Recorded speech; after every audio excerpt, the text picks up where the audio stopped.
सरल श्रीमद् भगवद गीता। गीता चिंतन और बोध। लेखक रामचंद्र जोरवर, दार्शनिक सिद्ध साधक। अध्याय 6, आत्मसंयम योग। कुल श्लोक 47। भाग 24। श्लोक 5 से 10, आत्ममुक्ति की प्रेरणा तथा भागवत प्राप्त पुरुष के लक्षण। श्लोक 5 और 6, अध्याय 6। उद्धरेदात्मनात्मान्नात्मानमवसादयेत्। आत्मैव ह्यात्मनो बन्धुरात्मैव रिपुरात्मन्। बन्धुरात्मात्मनस्तस्य येनात्मैवात्मनाजित्। अनात्मस्तु शत्रुत्वे वर्तेतात्मैव शत्रुवत्। विषय, अपने आप को कैसे बचाया जाए, इस पर निर्देश। अनुवाद, मनुष्य को संसार के समुद्र से खुद को उबारना चाहिए और खुद को नीचे नहीं जाने देना चाहिए, क्योंकि यह मनुष्य अपना ही मित्र है और स्वयं ही अपना शत्रु है। जिसने मन और इंद्रियों से शरीर को जीत लिया है वह अपना मित्र है, और जिसने मन और इंद्रियों से शरीर को नहीं जीता है वह अपना शत्रु है। चिंतन। इस संसार, समाज, लोगों या आत्मीयता, प्रेम, सम्मान, मित्रता से शत्रुता का मूल कारण हमारे अपने मन में है। जब हम किसी व्यक्ति के बारे में नकारात्मक भावनाएं विकसित करते हैं तो हम उस व्यक्ति को नापसंद करते हैं। हमें उस व्यक्ति का साथ नहीं चाहिए, उस व्यक्ति की निकटता, उस व्यक्ति की दृष्टि नहीं चाहिए। तो फिर हम लगातार उस व्यक्ति से बचने की कोशिश करते हैं। लेकिन यदि किसी व्यक्ति के गुण, साहचर्य, सौंदर्य, पसंद, अनुभव मिल जाए तो वह व्यक्ति हमें वांछनीय लगने लगता है। मैं उससे दोस्ती करना चाहता हूँ। एक उम्मीद है कि उसका निरंतर साथी बनाया जाए। ऐसा लगता है कि उसके साथ एक करीबी रिश्ता जुड़ा होना चाहिए। आखिरकार किसी व्यक्ति का रिश्ता उनकी पसंद पर निर्भर करता है। जिन लोगों का स्वभाव हमसे मिलता जुलता होता है वे जल्दी दोस्त बना लेते हैं। नशेड़ियों को नशेड़ियों की संगति बहुत पसंद होती है। वारकरी लोग वारकरी लोगों से प्यार करते हैं। व्यापारियों को व्यापारियों का साथ अच्छा लगता है, राजनेताओं को नेताओं का साथ अच्छा लगता है। यह व्यक्ति का बाहरी स्वभाव है, बाहरी पसंदीदा। लेकिन मनुष्य के मन में द्वैत है, द्वैत व्यक्तित्व है। मन में अच्छे और बुरे विचार निरंतर उत्पन्न होते रहते हैं।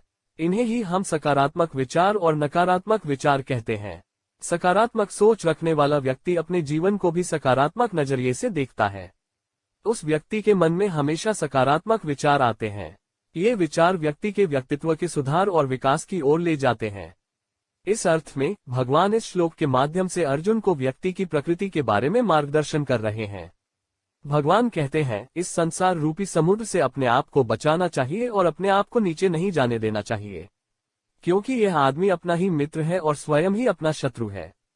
मनुष्य के जीवन में सभी घटनाएं उसके अपने विचारों से घटित होती हैं। हर मनुष्य के हर कर्म का बीज उसके विचारों में होता है। सकारात्मक सोच रखने वाले लोग अपने जीवन में परेशानियां पैदा नहीं करते हैं। परेशानी मत लो, बल्कि वे ऐसा सोचते हैं कि उन्हीं विचारों के कारण ही उन्हें अपने जीवन में सुख प्राप्त होता है, सुख आता है। भगवान कह रहे हैं कि ये लोग उनके अपने मित्र हैं। लेकिन कई लोगों की सोच नकारात्मक होती है। इनका स्वभाव शंकालु होता है। वे कभी दूसरों पर भरोसा नहीं करते, लेकिन वे खुद पर कभी भरोसा नहीं करते। उनका आत्मविश्वास कमजोर होता है, इसलिए उनके मन में नकारात्मक विचार ही पैदा होते हैं। इसलिए उनके द्वारा हमेशा नकारात्मक, हानिकारक कार्य किए जाते हैं। फिर परिणाम भी आते हैं। उसके हाथ से कुछ भी अच्छा नहीं होता। फिर वे इसका दोष दूसरों पर मढ़ देते हैं। वे अपनी गलतियों का दोष दूसरों पर मढ़ते हैं। गलती की जड़ उनकी नकारात्मक सोच में है, भले ही वे इसे अपने मन में स्वीकार न करते हों। क्योंकि उनकी सोचने की आदत खराब है, वे हर बात का गलत अर्थ निकालेंगे और स्थिति को और खराब कर देंगे। भगवान ने स्वयं इन व्यक्तियों को अपना शत्रु माना है। भगवान आगे जाकर कहते हैं कि जिस आत्मा ने मन और इंद्रियों से शरीर को जीत लिया है वह उसका अपना मित्र है, और जिसने मन और इंद्रियों से शरीर को नहीं जीता है वह उसका दुश्मन है। इसका मतलब यह है कि भगवान बताते हैं कि मनुष्य के विचार निर्माण का केंद्र उसके शरीर की इंद्रियों के मूल में है। पहले इंद्रियों की आवश्यकताएं उत्पन्न होती हैं और उसी के अनुसार मन में विचार उत्पन्न होते हैं। फिर मनुष्य उन विचारों के अनुसार कार्य करने लगता है। कुछ लोग पाखंडी और ढोंगी प्रतीत होते हैं। इसका कारण उनके इंद्रिय विषयों के मूल में है। इंद्रियों के विषयों की तीव्रता बढ़ जाने के बाद उसकी पूर्ति सरलता से, अभिमान से नहीं हो पाती और मनुष्य पाखंडी व्यवहार करने लगता है। वह दूसरों को धोखा देने की आदत इतना विकसित कर लेता है कि बाद में खुद को धोखा देता है। ऐसे लोग धीरे धीरे नकारात्मक विचारों के अभ्यस्त हो जाते हैं। ये लोग वामपंथी रास्तों पर चलकर जीवन जीने लगते हैं। इन लोगों के मन में क्रोध, ईर्ष्या, क्रूरता, पाखंड, छल, भय आदि सभी नकारात्मक बातें पैदा हो जाती हैं और ये लोग पहले अपने दुश्मन बनते हैं और फिर इस व्यवहार के कारण हर जगह सभी लोगों से दुश्मनी हो जाती है। इसलिए जीवन के सारे मामले, संतुलन की सारी इंद्रियां जो एक व्यक्ति नियंत्रित करता है, उन्हें अपने मन से नियंत्रित करता है, धैर्य रखता है, उसी व्यक्ति के मन में सकारात्मक विचार पैदा करता है। वह व्यक्ति स्वयं ही अपना मित्र बन जाता है और संसार को प्रिय हो जाता है, अच्छा लगता है। बोध। मनुष्य के समस्त आचरण और कर्म का मूल उसकी इंद्रियों के विषयों में है। उन विषयों की रचना ही मनुष्य के मन में विचार और आवश्यकताएं उत्पन्न करती है। इसलिए मनुष्य को चाहिए कि वह अपनी बुद्धि का सदुपयोग करे और उन विचारों को उचित दिशा दे, उचित मोड़ लेना चाहिए, तभी वह व्यक्ति सही कर्म करता है। वही कर्म व्यक्ति के स्वयं के जीवन को प्रभावित करते हैं और साथ में लोगों के जीवन को भी प्रभावित करते हैं। नकारात्मक सोच वाले लोग इंद्रियों की वस्तुओं के अधीन होते हैं, इसलिए वे अपने सुख के बारे में और कुछ नहीं सोचते। वे सुख उनकी वासनाएं हैं, वे उन इच्छाओं की पूर्ति में ही सुख पाते हैं। इसलिए वे अपनी इच्छाओं को पूरा करने के लिए किसी भी स्तर पर जाते हैं, किसी भी तरह का व्यवहार करते हैं। लेकिन ज्ञानी व्यक्ति अपने हित और दूसरों के हित के बारे में सोचकर ही आचरण करता है। वह अपने हित की ओर ध्यान न देकर दूसरों को कोई हानि या कष्ट न पहुंचे, यह सोचकर वैसा ही व्यवहार करता है। इसलिए उनके विचार हमेशा सकारात्मक, मैत्रीपूर्ण होते हैं। ऐसे लोगों के भरोसे ही ये दुनिया चलती है। श्लोक 7 और 8 अध्याय 6। जितात्मन प्रशांतस्य परमात्मा समाहित। शीतोष्ण सुख दुःखेषु तथा मानापमानयो। ज्ञान विज्ञान तृप्तात्मा कूटस्थो विजितेन्द्रिय। युक्त इत्युच्यते योगी समलोष्टाश्म कांचन। विषय परमात्मा अनुभूत धार्मिकता के लक्षण।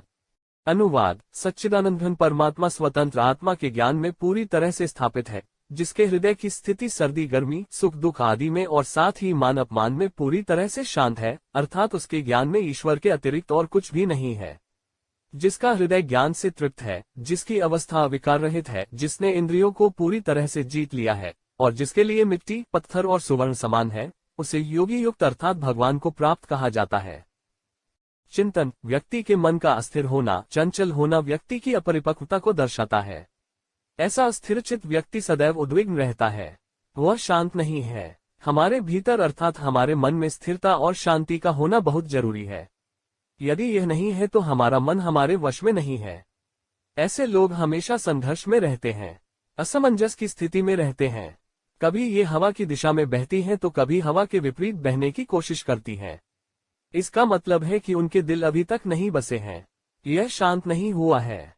यही लोग हैं जो वास्तव में समाज को पीड़ित करते हैं। समाज तो रहने दो, लेकिन ये लोग खुद सुखी नहीं हैं, शांत नहीं हैं और दूसरों को भी ऐसा नहीं रहने देते। ये खुद के साथ साथ दूसरों की सेहत भी खराब करते हैं। इस श्लोक में भगवान एक ऐसे व्यक्ति के बारे में बात कर रहे हैं जो प्रयास, ज्ञान और अनुभव से शांत होता है। भगवान कहते हैं, सच्चिदानंद घन परमात्मा एक आत्म संपन्न आत्मा के ज्ञान में पूरी तरह से निहित है, जिसका हृदय शीत और गर्मी, सुख और दैख आदि के बीच पूरी तरह से शांत है। अर्थात उसके ज्ञान में ईश्वर के अतिरिक्त और कुछ भी नहीं है। परमात्मा का अर्थ है मन की शांति, मन की संतुष्टि। हम परमेश्वर का इतना अनुसरण क्यों करते हैं? उसे किससे मिलना चाहिए? हम इतने सारे तीर्थ और धार्मिक स्थलों की यात्रा क्यों करते हैं? अंत में हम ईश्वर को खोजने के लिए इन सभी स्थानों पर जाते हैं, ताकि हमें स्थायी, शाश्वत मन की शांति मिल सके। लेकिन उस आत्मा शांति को पाने के लिए हम यात्रा की हलचल बढ़ा देते हैं, अपने दैनिक क्रियाकलापों को छोड़ देते हैं और जैसे भ्रम में पड़ जाते हैं। हमें एक भोली सी अनुभूति होती है कि कहीं न कहीं हम साक्षात परमात्मा से मिलेंगे और हमें शाश्वत का वरदान देकर मुक्त हो जाएंगे, शांति और संतोष। और हम इसे करने की कोशिश करते हैं, इसे पाने की कोशिश करते हैं, यह देखते हुए कि दूसरे लोग क्या करते हैं। वह न केवल उस परमात्मा से मिलता है, बल्कि उसे कष्ट, श्रम, बीमारी, दुर्घटना जैसे विभिन्न कष्टों का सामना करना पड़ता है। मन की शांति या ईश्वर को बाहर खोजने की कोई आवश्यकता नहीं है, यह कहीं बाहर नहीं निकलेगा। उसके लिए आपको आत्मा में जाना होगा, आपको खुद को जानना होगा। अपनी स्वयं की प्रकृति के आत्मनिरीक्षण के बिना हम इसका ठीक से इलाज नहीं कर सकते। मन की शांति पाने के लिए, परमात्मा से मिलने के लिए ये बाहरी अवदंबर या कोई भी दवा यहाँ काम नहीं करती। दवा की एक ही खुराक इस पर काम करती है, वह ध्यान है, आत्मनिरीक्षण। यदि मन की चंचलता, मन के द्वंद्व, मन की अस्थिरता से छुटकारा पाना हो तो व्यक्ति को स्वयं को ध्यान और आत्मनिरीक्षण की आदत बना लेनी चाहिए। वही है जो धीरे धीरे हमारे दोषों को देखने लगता है और हम उन दोषों से मुक्त हो जाते हैं और धीरे धीरे शांत हो जाते हैं। शाश्वत आत्मा शांति अर्थात परमात्मा को प्राप्त करता है। फिर वहां सर्दी गर्म सुख दुख मान अपमान समान अनुभव होता है। मन में कोई इच्छा या अपेक्षा नहीं बची है। मन अनुभव से संतुष्ट होता है, इसलिए बाद में किसी चीज में नहीं फंसता। सुख आए तो भी वह हर्षित नहीं होता, दुख आए तो भी वह व्याकुल नहीं होता। किसी से सम्मान की अपेक्षा नहीं है। ऐसे शुद्ध सात्विक शांत व्यक्ति के हृदय में भगवान तुरंत प्रवेश कर जाते हैं। इस व्यक्ति के बारे में, इस सही व्यक्ति के बारे में भगवान आगे कहते हैं, जिसका दिल ज्ञान से भरा हुआ है, जिसकी अवस्था विकार रहित है, जिसने इंद्रियों को पूरी तरह से जीत लिया है और जिसके लिए मिट्टी पत्थर और सुवर्ण समान है, उसे योगी युक्त अर्थात भगवान को प्राप्त कहा जाता है। बोध। एक व्यक्ति जिसने आत्म शांति प्राप्त कर ली है, परमात्मा हमेशा शांतिपूर्ण संयमित सुखी जीवन व्यतीत करता है। उसके मन में कोई लगाव नहीं है, उसे कुछ भी पाने की इच्छा नहीं है। उन्होंने हमेशा जीवन के अंतिम लक्ष्य को प्राप्त किया है, जो आत्म संतुष्टि है। तो वह मिट्टी पत्थर सोने को एक समान ही अनुभव करता है। मनुष्य और जीवन रूपों के बारे में ऐसे ही एक सही व्यक्ति की दृष्टि भी वैसी ही हो गई है। इसलिए वह किसी के बहकावे में नहीं आता। वह अपनी इंद्रियों के पूर्ण वश में होने के कारण उन इंद्रियों के विषयों में, यहाँ तक कि वासनाओं में भी नहीं फंसता। इसलिए इसका अपने दिमाग पर पूरा नियंत्रण है। इसलिए उसका मन विचलित नहीं होता, डगमगाता नहीं, भले ही दुनिया में कोई भी हो। वह अभी भी अपने दिमाग से शांत है और यही मनुष्य का वास्तविक जीवन है। उनका मनुष्य जन्म सार्थक और सफल है। श्लोक 9 अध्याय 6। सुहृन्मित्रार्युदासीन मध्यस्थ द्वेष्य बंधुषु साधुष्वपि च पापेषु संबुधिर्विशिष्यते। विषय सार्वभौमिक रूप से समान विचारधारा वाले अधिकार की प्रशंसा। अनुवाद। वो परोपकारी मित्र शत्रु उदासीन तटस्थ द्वेषी भाई सज्जन और पापियों में भी समान भाव रखने वाला अत्यंत श्रेष्ठ है। चिंतन। हर कोई यहाँ सर्वश्रेष्ठ बनना चाहता है। श्रेष्ठता कौन नहीं चाहता। हर जगह लोग संघर्ष कर रहे हैं और अपनी श्रेष्ठता साबित करने की कोशिश कर रहे हैं। तरह तरह से खुद को पेश कर रहे हैं। यहाँ सबको भ्रम है कि मुझसे अच्छा इस दुनिया में कोई हो ही नहीं सकता। कहा जाता है कि भगवान ब्रह्मा जब किसी इंसान को इस दुनिया में भेजते हैं तो वह हर इंसान के कानों में एक ही संदेश देकर भेजते हैं, इस दुनिया में मैंने सिर्फ तुम्हें सबसे अच्छा बनाया है। अब आपको इस धरती पर भेजा गया है, लेकिन आप अकेले ही वहां भेजे गए हर इंसान से श्रेष्ठ हैं। इसलिए अपनी श्रेष्ठता को मत भूलना। इसलिए लोग सज्जन होने का कितना ही ढूंढ कर रहे हो, वे लगातार यह दिखाने की कोशिश कर रहे हैं कि इस दुनिया में मेरे जैसा श्रेष्ठ कोई नहीं है। यह सिर्फ इतना है कि हर किसी के पास इसे दिखाने के अलग अलग तरीके होते हैं। लेकिन भगवान यहाँ इन वरिष्ठों के बारे में बात नहीं कर रहे हैं। उन्होंने इस श्लोक में उसी की चर्चा की है जो वास्तव में श्रेष्ठ है। पहले जिनमें श्रेष्ठता का भ्रम है वे आधे नंबर 1 हैं। इस संसार में कोई एक व्यक्ति कभी श्रेष्ठ नहीं हो सकता। यह उनका अहंकार अभिमान हठ है। सच्चे अर्थों में यदि कोई इस संसार में सर्वश्रेष्ठ बनना चाहता है तो सबसे पहले मन से यह अभिमान और अहंकार गिरना चाहिए। इसकी एक छाया भी अपने मन में मत छोड़ो। किसी को अपने पद का अहंकार है, कुछ लोगों को अपनी दौलत का घमंड होता है, कुछ लोगों को अपने रूप पर गर्व होता है, तो किसी को अपनी मायावी शक्ति यहाँ तक कि कला पर भी गर्व हो सकता है। आजकल आजादी के नाम पर किसी को भी किसी भी चीज पर गर्व हो जाता है। साधारण व्यक्ति को कुछ भी कहने की सुविधा नहीं रह गई है। सड़क पर भी लोग अपने बल अपनी शान में चलते देखे जा सकते हैं। आप किसी से बात करने के लिए कितने ही सीधे साधे विनम्र तरीके से जाएं, लोग ठीक से जवाब नहीं देते। लगातार जोर से बोलना, जोर से अभिनय करना, उन्हें संदेह है कि क्या उनके जीवन में कभी शिष्टाचार के साथ व्यवहार किया गया है। एक मीठी भ्रांति है कि अहंकार और कठोर व्यवहार का अर्थ श्रेष्ठता है। यही कारण है कि लोग अब मनुष्य के रूप में जीने के लायक नहीं हैं।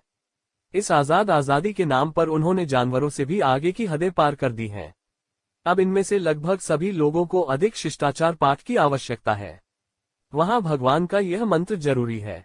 भगवान कहते हैं, सुहृद सर्वोच्च है, मित्रों शत्रुओं उदासीन मध्यस्थों घृणित भाइयों सज्जनों और पापियों के लिए समान सम्मान रखता है। आज की स्थिति में इस समाज में रहना और ऐसी श्रेष्ठता प्राप्त करना कठिन है। लेकिन फिर भी यदि हमें अपने जीवन के मुख्य उद्देश्य आत्म शांति को प्राप्त करना है तो यह अनिवार्य है कि हम अपने स्वभाव में कुछ परिवर्तन करें। इसके बिना हम खुद को बचा नहीं पाएंगे, क्योंकि आज यह उससे तय करना है कि दिन ब दिन बिगड़ती सामाजिक स्थिति का हम पर कितना प्रभाव पड़ेगा। क्योंकि जहां सब अपने को ज्ञानी समझने लगते हैं, अपर्याप्त बुद्धि के घेरे में रहकर अपना ही मन खराब हो जाता है, सिर खराब हो जाता है। इसलिए कार्रवाई का सबसे अच्छा पहला उपाय है कि पहले किसी को नजरअंदाज किया जाए, चाहे वे कोई भी हो। क्योंकि अब बहुत से लोग अपना हित बताकर भी संतुष्ट नहीं होते और लोग किसी से कुछ भी सुनने की मानसिकता में नहीं होते। इसलिए किसी को सिखाने या बताने के जाल में न फंसकर मौन रहना और मन को स्थिर रखना ही हमारे हित में है। सर्वोच्च होने के ध्यान में खुद को डुबोकर और दुनिया में बिना किसी भेदभाव के सभी के साथ समान व्यवहार करके मन की शांति बनाए रखना आवश्यक है। जो आज ऐसा करने में समर्थ हैं वही यहाँ महान हो सकते हैं, बुद्धिमान हो सकते हैं। वही व्यक्ति आपके जीवन को सार्थक बना सकता है। बाकी भेड़ों की तरह इस धारा में बह जाएंगे। बेतुके विचारों से वे न जाने कितने कारणों से एक दूसरे के बंधन तोड़ते रहेंगे। बोध। आधुनिकता के नाम पर मनुष्य धीरे धीरे अपनी मानवता को भूलता जा रहा है। सत्ता, दौलत, कुटिलता का मजा उसकी आंखों में चढ़ रहा है। इसलिए आजकल लोग एक दूसरे से ढंग से बातचीत करना भूलते जा रहे हैं। सत्ता और धन के लोभी मनुष्य में एक क्षण के लिए भी किसी से विनम्रता से बात करने की मानवता नहीं रह जाती। अतः इसी इच्छा के कारण मनुष्य अपना स्वास्थ्य और धैर्य खोता जा रहा है। एक दूसरे से प्रतिस्पर्धा करना एक कुटिल, पाखंडी के जीवन की नकल करना कौशल माना जाता है। इतने सारे लोग लगातार अपने जीवन स्तर को नीचे गिरा रहे हैं, लेकिन उन्हें इसका मलाल भी नहीं है। वे उसे बेशर्मी से नष्ट भी कर रहे हैं, लेकिन अंदर ही अंदर वे एक गुमनाम डर से भी भरे जा रहे हैं। उनका मनोबल दिन ब दिन कमजोर होता जा रहा है। आत्मा को मन की शांति नहीं है। उन्हें नहीं पता कि हम कहाँ, क्यों और कैसे जा रहे हैं। इसलिए आज वे मन की शांति पाने के लिए इधर उधर भटक रहे हैं, लेकिन उन्हें शांति नहीं मिलती, क्योंकि उन्हें शांति बाहर नहीं बल्कि अपने दिल में मिलती है, और इसके लिए उन्हें सारी दुनिया को नजरअंदाज कर अंतरात्मा में उतरना पड़ता है, स्वयं वहां मन की शांति पाने के लिए। इसलिए हर कोई गलत दिशा में जा रहा है, दिशा बदल रहा है। श्लोक 10 अध्याय 6। योगी युंजीत सततमात्मान रहसी स्थित एकाकी यच्चित्तात्मा निराशीर परिग्रह। विषय, ध्यान के साधन का अभ्यास करने के निर्देश। अनुवाद, जो मन और इंद्रियों से शरीर को वश में करता है, जो निस्वार्थ और असामूहिक है, उसे चाहिए कि वह एकांत में बैठे और आत्मा को सदा परमात्मा में स्थिर करे। चिंतन, हम हमेशा अपने आप को बाहरी चीजों में, बाहरी विचारों में उलझाए रखते हैं। हम कभी मन को शांत, निर्विचार बनाने की कोशिश नहीं करते। हमारी आशाएं और अपेक्षाएं हमें कुछ विचारों में फंसाए रखती हैं। यह एक विचार से दूसरे विचार की ओर ले जाता है। उन कामनाओं से उत्पन्न इन विचार तरंगों का रुक जाना ही ध्यान है। सोचना आसान है, इसके लिए किसी प्रयास की आवश्यकता नहीं है। हमारी इंद्रियां अपने विषयों के लिए निरंतर एक के बाद एक विचार उत्पन्न कर रही हैं। हमारी इच्छाएं, जुनून उन विचारों में जुड़ जाते हैं। वे मन में अपने तूफान जगाते हैं। फिर हम उन्हीं विचारों के पीछे भागते रहते हैं। वह कुछ लाभ पाने के लिए खुद को थका देता है। हर लाभ का परम उद्देश्य जीवन में शांति लाना, जीवन में स्थिरता लाना है।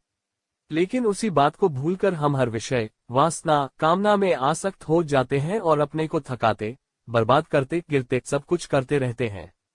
ध्यान का अर्थ है अपने आप को इन वासनाओं, इच्छाओं से अलग करना और अपने आप को शांतिपूर्ण वातावरण में, एकांत में आराम देना। मन में हमेशा उठने वाले अच्छे और बुरे विचारों से खुद को मुक्त करने के लिए। यह काम मनुष्य के लिए बहुत कठिन है। आत्मा अनुशासन उतना आसान नहीं है जितना लगता है। जब तक मन में ये अच्छे और बुरे विचार समाप्त नहीं होंगे, तब तक हम सामान्य नहीं बनेंगे और ध्यान को प्राप्त नहीं करेंगे। उसके लिए मन में सभी इच्छाएं और अपेक्षाएं पहले से ही छोड़ देनी चाहिए। यदि आप उन्हें छोड़ दें तो ये अच्छे और बुरे विचार धीरे धीरे बंद हो जाएंगे, और यदि आप हमेशा एकांत में बैठकर ध्यान करते हैं, तो इन आशाओं और अपेक्षाओं को छोड़ने की प्रक्रिया शुरू करें। मन शांत हो जाएगा। उसकी तरंगें थमने लगती हैं। फिर अपने अंतरात्मा की तलाश करें। तुम कौन हो, शरीर या आत्मा? इसके बारे में सोचो। वहां हम सच्चाई देखते हैं।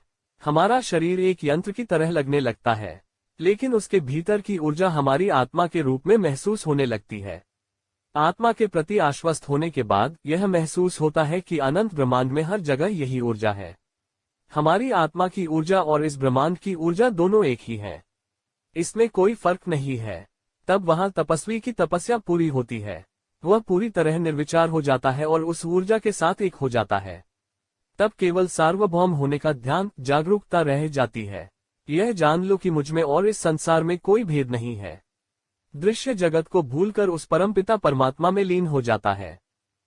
बोध।